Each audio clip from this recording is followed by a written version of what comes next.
तो brilliant knowledge के YouTube channel में फिर से एक बार आपका स्वागत है। चैनल में यदि नया है, चैनल को सब्सक्राइब जरूर कर लें, साथ में बेल आइकन को दबा करके एल नोटिफिकेशन को सिलेक्ट कर लें। तो चलिए वीडियो को शुरू करते हैं। देखिए सवाल क्या है, प्रश्न क्या है, इसको समझिए। नागरी ए लिपि है, तो नागरी को देवनागरी क्यों कहते हैं? लेखक इस संबंध में क्या बताता है? यानी आपके बुक में लेखक क्या बताया है, क्या ऐसा कहा है कि नागरी को हम देवनागरी लिपि कह सकते हैं। देखिए लिपि इसलिए बोलते हैं, लिपि लिखा हुआ यहाँ पे नहीं है। ये जो नागरी या देवनागरी एक ही चीज़ है, ये एक लिपि है। ये जो आप को खो को देख रहे हो ना, को खो गो अक्षोत्तरों को, ये देवनागरी लिपि है। इसी को नागरी लिपि बोलते हैं। हिंदी भाषा को इसी देवनागरी या नागरी लिपि में लिखा जाता है। तो चलिए हम लोग आगे बताते हैं कि नागरी लिपि को देवनागरी क्यों कहा गया। देखिए नागरी लिपि इसलिए कहा गया, एक मान्यता है, ऐसा कंफर्म नहीं है कि ऐसा होगा ही।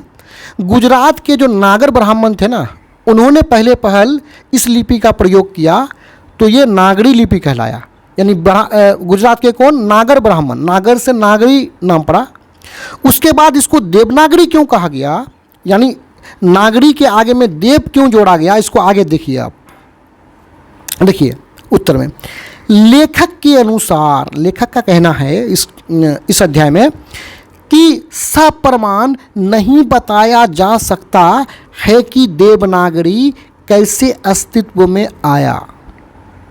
यानी प्रमाण के साथ लेखक तो आपको नहीं बता पाएगा कि इसका नाम देवनागरी कैसे पड़ा, यानी देवनागरी अस्तित्व में कैसे आया।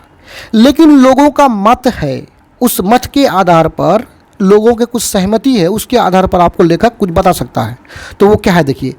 एक मत के अनुसार बाकी नगर, नगर का मतलब होता है शहर, बाकी नगर सिर्फ नगर है, बाकी शहर केवल शहर है, नगर है।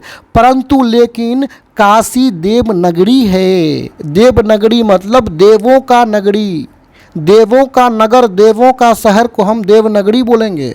देवनगरी है, इसलिए काशी में प्रयुक्त लिपि का नाम देवनागरी पड़ा।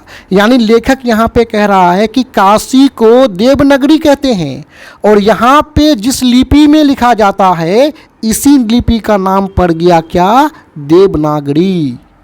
यानी देवनगरी से नाम पड़ गया देवनागरी, केवल यहाँ आकार जोड़ दिया है।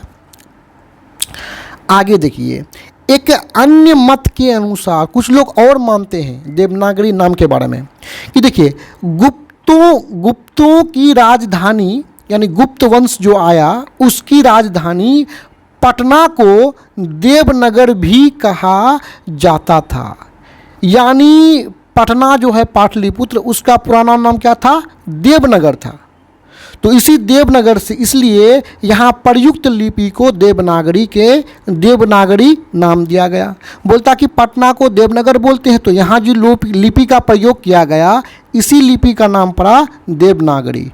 तो इस प्रकार आप देख सकते हैं कि किस किस प्रकार से लोगों का एक मत है कि नागरी लिपि को देवनागरी क्यों कहा गया। तो यहाँ पे ये वीडियो समाप्त होता है। धन्यवाद।